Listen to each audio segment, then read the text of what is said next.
샬롬 반갑습니다. 우리가 신앙생활을 할 때 가장 힘이 되는 말씀이 있다면 그것은 우리는 하나님의 자녀라는 것입니다. 오늘도 하나님 아버지의 사랑을 느끼며 살아가시길 소망합니다. 오늘 우리에게 주시는 하나님의 말씀은 출애굽기 4장 18절에서 23절 말씀입니다. 출애굽기 4장 18절에서 23절 말씀 우리 함께 읽겠습니다. 모세가 그의 장인 이드로에게로 돌아가서 그에게 이르되 내가 애굽에 있는 내 형제들에게로 돌아가서 그들이 아직 살아있는지 알아보려 하오니 나로 가게 하소서.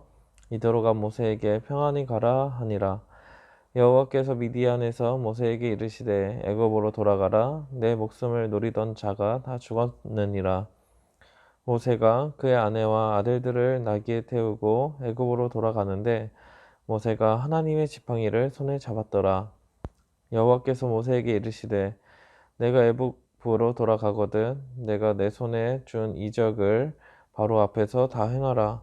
그러나 내가 그의 마음을 완악하게 한즉 그가 백성을 보내주지 아니하리니 너는 바로에게 이르기를 여호와의 말씀에 이스라엘은 내 아들 내 장자라.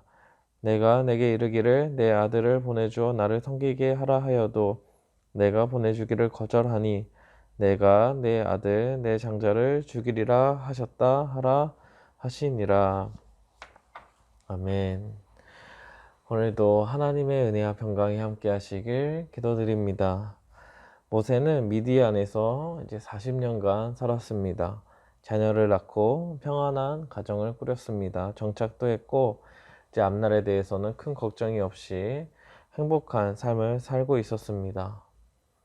그러던 중에 하나님께서는 모세를 부르시고 모세는 여러 번 거절했습니다만 애굽에 가서 이제 이스라엘을 구원해 내라는 그 말씀에 순종하게 됩니다. 이제 장인이었던 이드로에게 인사를 하게 됩니다. 18절 말씀 함께 읽겠습니다. 모세가 그의 장인 이드로에게로 돌아가서 그에게 이르되 내가 애굽에 있는 내 형제들에게로 돌아가서 그들이 아직 살아있는지 알아보려 하오니 나로 가게 하소서.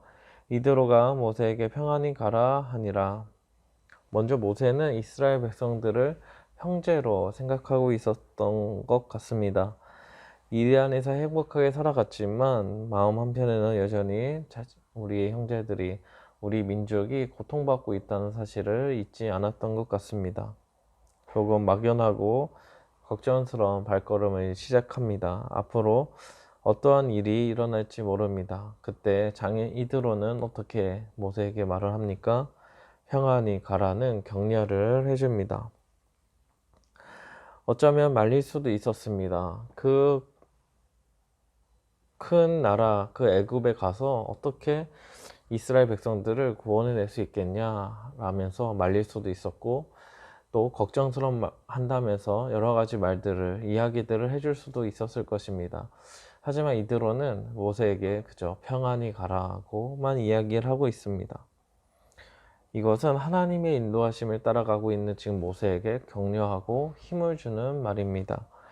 이제 모세는 출발합니다. 20절을 함께 읽겠습니다. 모세가 그의 아내와 아들들을 나귀에 태우고 애굽으로 돌아가는데 모세가 하나님의 지팡이를 손에 잡았더라. 모세가 출발할 때 하나님의 지팡이를 손에 잡았습니다. 하나님께서 그 전에 말씀하셨습니다. 지팡이를 손에 잡고 이적을 행할 것이야 이렇게 말씀하셨습니다. 그리고 모세는 그 말씀에 순종해서 지팡이를 잡고 출발합니다. 이 지팡이는 무엇입니까? 그만큼 하나님을 의지한다는 것입니다. 우리 눈에는 그저 양을 칠 때 쓰던 지팡이로 보였지만 모세는 그 마음에는 하나님의 손을 잡는 것 같은 하나님을 그만큼 의지하겠다는 그런 마음으로 지금 지팡이를 잡고서 출발하는 것입니다.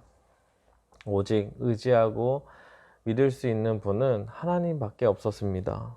애굽의 군대는 강했고 모세에게는 힘이 없었습니다. 그럼에도 모세가 지금 출발할 수 있는 이유는 하나님의 능력, 하나님의 인도하심을 믿고 있었기 때문입니다. 이제 하나님께서는 모세에게 바로에게 가서 전할 말을 알려주십니다. 22절을 함께 읽겠습니다. 너는 바로에게 이르기를 여호와의 말씀에 이스라엘은 내 아들 내 장자라.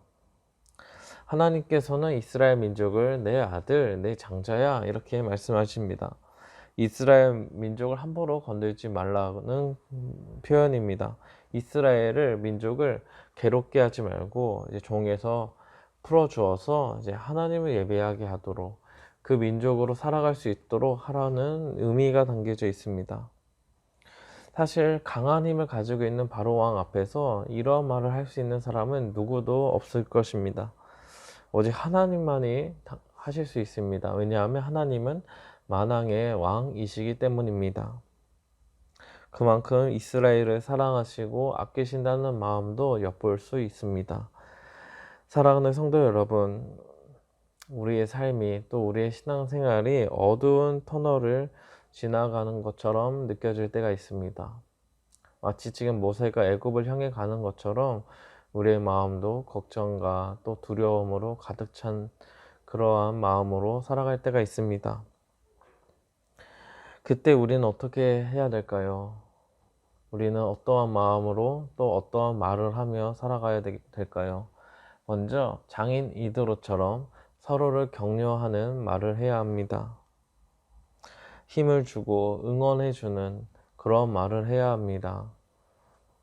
너를 위해서야 라고 말하면서 걱정과 또 어두운 미래만을 이야기한다면 우리에게는 더 큰 어려움이 닥칠 것 같은 그런 불안감에 사로잡히게 됩니다.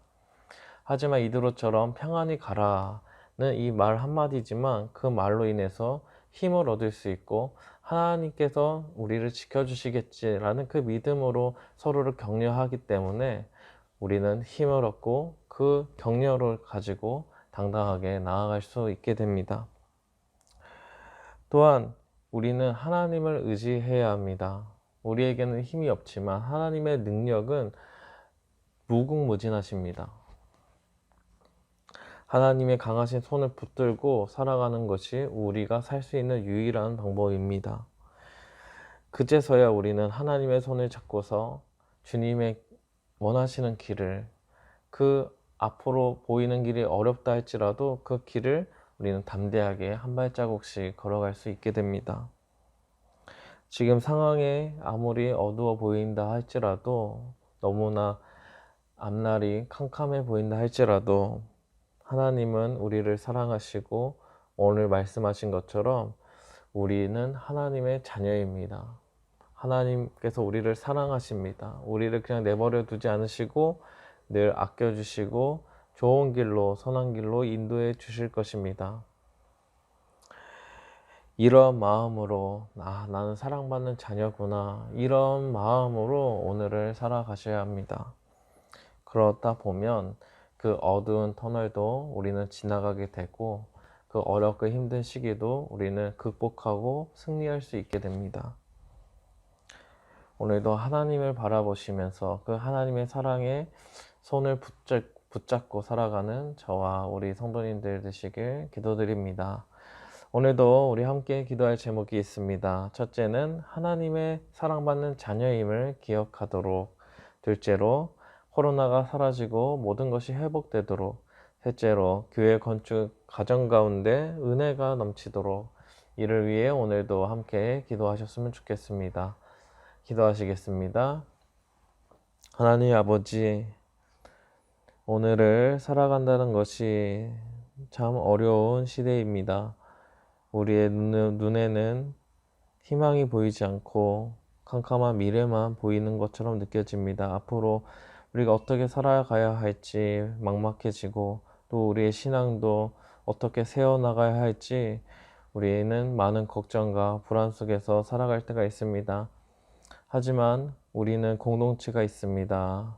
주님께서 값을 주시고 사신 그 교회 공동체가 있습니다. 우리는 그 공동체 안에서 서로에게 힘이 되어주고 또 격려해주는 말을 하게 하시고 우리가 서로를 붙들어 줄 수 있는 아름다운 공동체가 되게 하시고, 또한 하나님을 의지하며 하나님이 우리 아버지 되신다는 사실을 늘 기억하게 하옵소서. 우리는 하나님의 사랑받는 자녀입니다. 그러하기에 우리에게는 실패나 좌절이 없습니다. 늘 하나님은 우리를 붙들어 주시고 우리와 늘 함께 하시고 우리를 늘 지켜주신다는 사실을 기억하며 오늘 하루하루도 또 앞으로의 모든 삶도 하나님의 뜻을 위하여 담대히 걸어갈 수 있도록 주님 붙들어 주옵소서. 살아계신 예수님의 이름으로 기도합니다. 아멘.